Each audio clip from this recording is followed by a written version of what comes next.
Morning guys, welcome to kind of my front lawn. And basically what we're going to be looking at in this video is photography 101. Very basics guys. Obviously if you've been doing this for even a couple months, a couple of years, you know, this might not definitely be for you. There might be some tips and tricks that you didn't know, but this is for the guys that have just bought their camera and want to know how to take a good picture. So guys, sit back, relax, enjoy. We're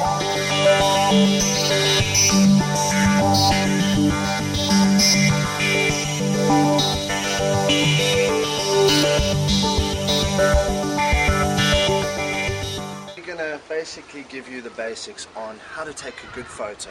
What are the good rules to follow in this? So if you're a photographer and you've been doing this for a couple of years, don't get insulted, this is not for you. But don't stop watching. You never know, you might learn something. What I've got here in my hand is two cameras. This is my Instamatic. This is reliable. This is what I call reliable. The reason being is I carry this one everywhere I go. She comes with me everywhere. Slip her in my pocket, and even if I just go to the garage, I have a camera. If something happens, or if I see something, quickly turn it on, snap the picture, you've got it. A moment that you could have missed, you've got. Carrying this around with you everywhere you go, it's cumbersome. It's usually got to go with a bag of batteries, lenses and things like that. It can become a bit cumbersome. Essentially, it's not the camera you use to capture the photograph.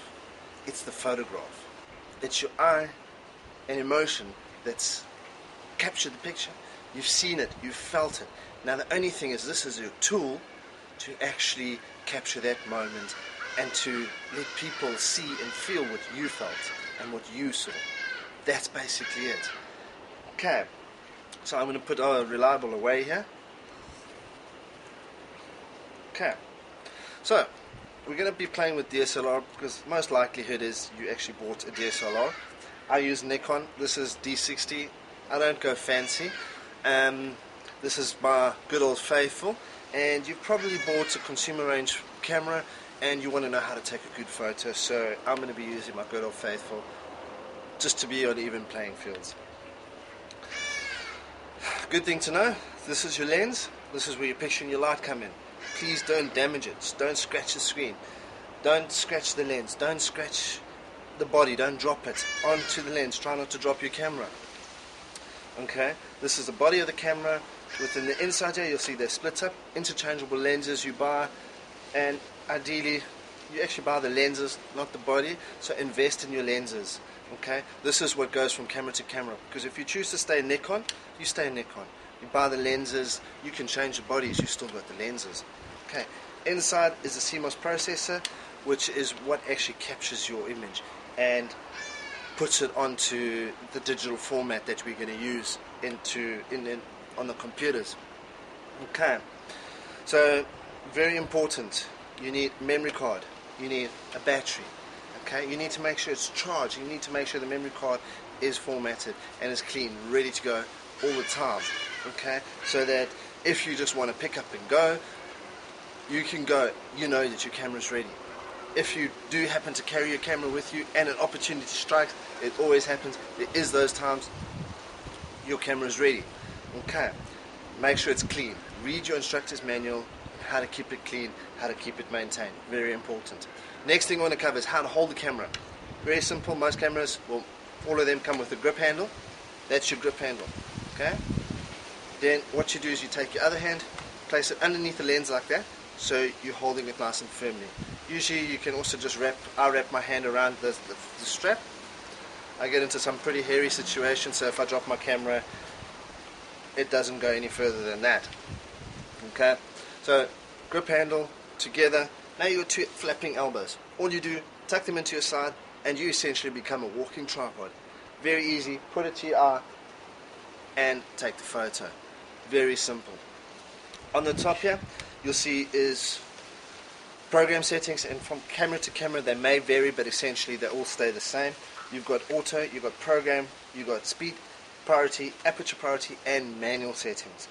I would suggest if you're starting out, start out on auto, start learning how your camera works, how to take the photo, where you want to focus and things like that. Auto will focus automatically where it feels, so you might even want to push it one step further and go to program, where you can select the focus point. Inside, when you look in your camera, you'll see there's focal points in there, and by using the arrow keys you can select which focus point you want to focus on. As a general rule of thumb, you want to keep the sun behind you when photographing. Okay, so you can see the sun is up at about a 1 o'clock position, and it's got this beautiful light and creating some shadows at the same time. Best time to photograph in the day is early morning, late evening. When the sun is at its lowest, gives this most beautiful, awesome light, and it's not sharp at all. It's going through most of the atmosphere. It's a really, really soft light. But that doesn't stop you from photographing at midday. Don't let it stop you. Go out there, practice, get the photos. You can do it. Play with the light. Utilize it as much as you can. You can even shoot into the light. Come behind your subject. Now, with the light behind your subject, you've got this illumination through the actual petals of the flower. It could bring you this beautiful oranges. But the rest of it's in shadow. So what you do is you pop up your flash, and you put a full-in flash into here, and you'll get this side illuminated and that side at the same time. Play with it, see what it does. There's a lot of different techniques, but we're just focusing on photography 101. Next thing you want to look at, okay, is your composition of your photo. Now, when you're looking at your subject through your screen, through your viewfinder screen, okay, you need to divide your subject into three, vertically and horizontally. And you'll see there'll be 4 points at which these lines cross. Those are your focal points. Now you want to take your focal points and you want to move them, one of those focal points, onto your subject. That's where you want to focus. Okay. Next thing you want to do is look at your rule of thirds. Same principle. Divide your subject, your viewfinder into three, lower, middle, upper, and the same vertically. And you'll see left, middle, and right. That will be now your rule of thirds. Now you want to keep your subject in one of those rule of thirds. It's kind of weird to explain, but you don't want your subject in the middle of your picture. Okay? You want it either off to the bottom or to the top, especially in landscape photography, or you want it off to the left or to the right slightly. So you want to keep your subject that you're photographing on one of those line planes, okay, so that it's off to the center one side. And then you want to keep the actual focal point of your subject on one of those focal point lines that you've crossed. That will help you immensely. Just that alone will create a perfect shot. What we're going to do next is we're going to be photographing this flower. Okay. Now the subject, the background is way back there, so when we photograph up close to this, that's going to be blurred, which is fantastic. You want to keep your background as simple and plain as possible. So get in close to your subject. Don't be scared of it. Okay? Try and keep everything into a full frame. Don't just zoom out and take the photo and, oh, that looks nice. If you actually come in closer, you'll see the results will improve. Your background will start blurring. Your flower will be in focus and will just be standing out there. You want to look at beautiful contrasting colors as well. Look at this beautiful orange and blue. It's an amazing contrast of colors. And then that, in contrast to the green behind, that makes this stand out and just makes it pop. That will give you a beautiful photo. Okay, the next thing you want to look at is leading lines. You see this flower's got beautiful lines coming up from the right hand side. Sorry, I had to orientate myself there.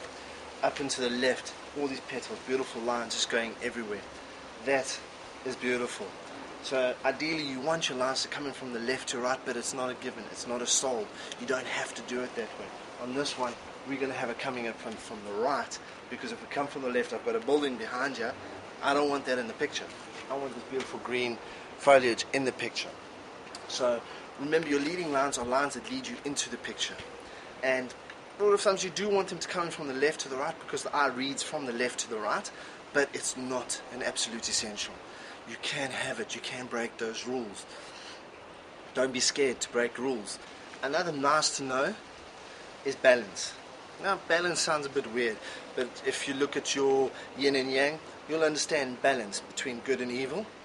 And essentially, in your photograph, you want to balance it on the opposite sides of your photograph. So if you're looking at this, if you've got this in your frame, you've got basically nothing in the corner here. It's empty. That is your balance. You're going to be balancing it with something on this side. It's not a must-have in every photo. It's just kind of a nice to know. Even if you've got horizontal lines, you can balance it on the side with vertical lines. Essentially, it just relies on your creativity. That's what you want. The photo, the beauty of the art is in the eye of the beholder.